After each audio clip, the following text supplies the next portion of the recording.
आरो जोंनि गासैबो गफुर हालामनि रायजो राजाफोरनिसिम दिनै जोंनि गफुर हालामनि जिथु रादाबगिरिफोरनि आफाद दङ बिनिफ्राय मोनसे जोङो गुरै मोनसे खावलायहरनो सानदों।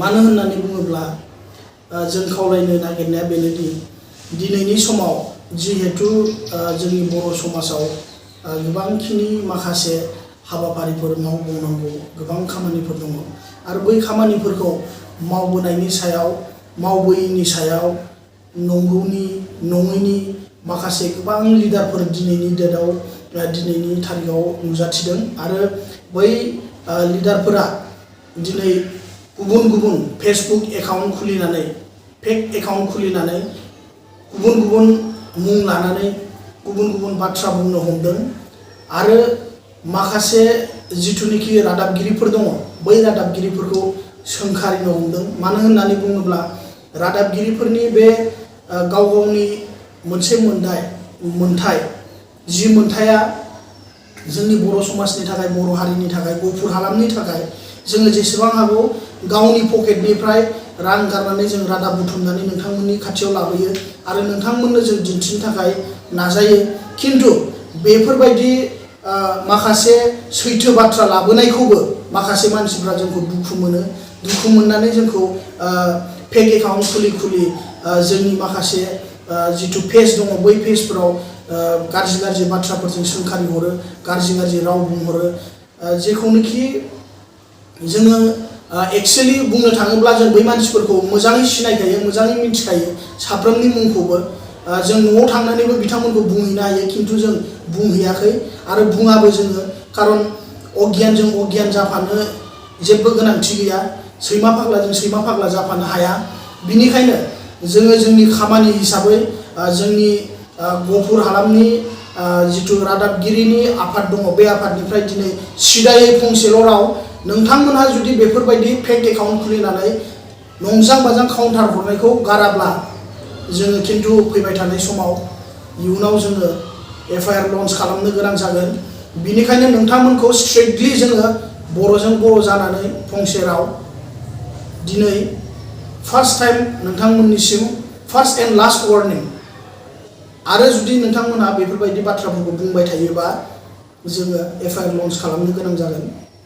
जोबथारनायाव आं फंसे बाथ्रा बुंबावगोन लास्टआव जिहेतु माखासे गोदान जिथु इन्डियान कनस्टिटिउसन मथे आर्टिकेल 19 आव रोखायै लिरनाय दंखायो मोनफ्रोमबो हारि समाज सुबुं गाव गावनि मोनसे राइट टु इकुवेलिटि दंखायो।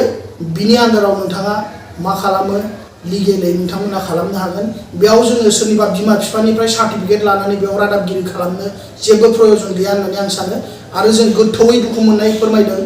नेक्स्ट टाइम सोरबाफोर बेफोरबायदि बाथ्रा बुंबावोबा एबा बेफोरबायदि फेक एकाउन्टजों काउन्टार हरोब्ला जोङो खिन्थु एफआइआर लन्च खालामगोन। बे जोंनि लास्ट वार्निं।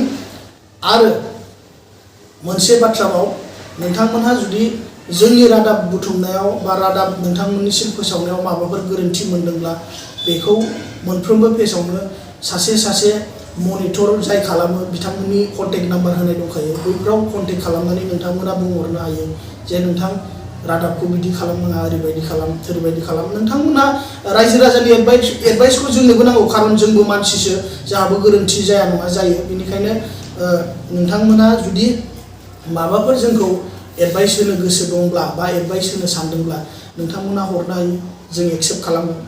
खिन्थु फेक एकाउन्टजों नंजां बाजां अबे इउनिभार्सिटिनिफ्राय पास खालामनाय अबे मा खालामनाय बेफोर बाथ्राखौ बुङोब्ला खिन्थु जोंबो गनाया खारन जोङो सोरबा सैमा फाग्लाजों सैमा फाग्ला जाफाया सोरबा मानसि आनइडुकेटेड मानसिजों जों आनइडुकेटेड जाफाया जोंहा गाव गावनि मोनसे सान्थौ दङ जों बे सान्थौजोंसो खारगोन आरो समाजनि थाखाय जोङो जेसेबांखिनि रादाब लाबोनो हादों हायाखै बे उननि बाथ्रा खिन्थु जों सासे गफुर हालामनि मानसि हिसाबै जोंहाबो गफुरनि सेन्टिमेन्ट दङ बेनिखायनो जोंबो गफुरनि सेन्टिमेन्टै माखासे रादाबफोरखौ जों फोसावो खिन्थु जोङो मालाबाबो सोरनिबा एगेन्स्टआव बाथ्रा बुंफेराखै सोरनिबा एगेन्स्टआव जों रादाब खालामाखै सोरबा जोङो संगठनखौ गाज्रि मोननानै बिनि एगेन्स्टआव जों रादाब खालामाखै बा जों वान साइड जानानै मालाबाबो रादाब दामाखै। बिनिखायनो साफ्रोमनिसिमबो आंनि खावलायनाय, माखासे फेसबुक एकाउन्टआव जाय फेक एकाउन्ट खुलिनानै बेफोरबायदि हाबाफारिखौ मावबाय थादों नोंथांमोनहा रोखा जा। आरो आं मिन्थिखागौ नोंथांमोनहा जाय बेफोरबायदि काउन्टार होलाबाय थादों बाथ्राखौ बुङा नङो खिन्थु बुंनांगौ जायो। नोंथाङा सासे ड्राइभार, नोंथाङा गारि सालायग्रा मानसि, नोंथाङा गावनि गारि सालायनायाव गोसो हो। नोंथांनि न'खरा एफाग्राब जुदि मोजां नङाब्ला नोंथाङा बेफोरबायदि काउन्टारखौ दाहो। खिन्थु नेक्स्टआव जुदि नोंथांमोना बेफोरबायदि काउन्टार होनो सानोब्ला केस गेलेनो रेडि जानानै था आरो जोङो एफआइआर लन्च खालामगोना बे रोखा। खिन्थु दायो फार्स्ट एन्ड लास्ट वार्निं नोंथांमोननिसिम। आरो रैसुमै बसुमतारीमोन नामा, रैसुमै बसुमतारी मुंनि मोनसे फेक फेसबुक एकाउन्टजों सोरबा सासे गुबुन सिख्लानि फट'खौ होनानै जोंखौ माखासे कमेन्ट खालामहरदों आरो बे कमेन्टखौ नोंथाङा दानफिनबाय। बे जोबोद लाजिथावना। खिन्थु जोंनाव स्क्रिनशटआ दङ दासिमबो। नोंथांखौबो लास्ट वार्निं, इन केस फिउचाराव जुदि नोंथाङा बेफोरबायदि हाबाफारि लाबावोब्ला नोंथाङा थियारि जानानै था। जों नोंथांनि एगेन्स्टआव एफआइआर लन्च खालामगोन। आरो आङो गाज्रि रावखौबो बुंनो सानाखै। जोबथारनायाव बयनिसिमबो रायजो राजानिसिम गुफुर हालामनि जानानै एसेयावनो आंनि बुंनांगौखिनिखौ आं फोजोबनाय जाबाय। आरो गुफुर बड' जिथु खौरांगिरि आफाद दङ बे आफादा दिनैनिफ्राय सांग्रां जाबाय बेफोर खेथ्रआव। आरो बेफोरबायदि नेक्स्ट टाइम नुबावोब्ला जों बिनि सायाव एक्सन लानाय जासिगोन होननानै जोङो जोंनिनो रादाब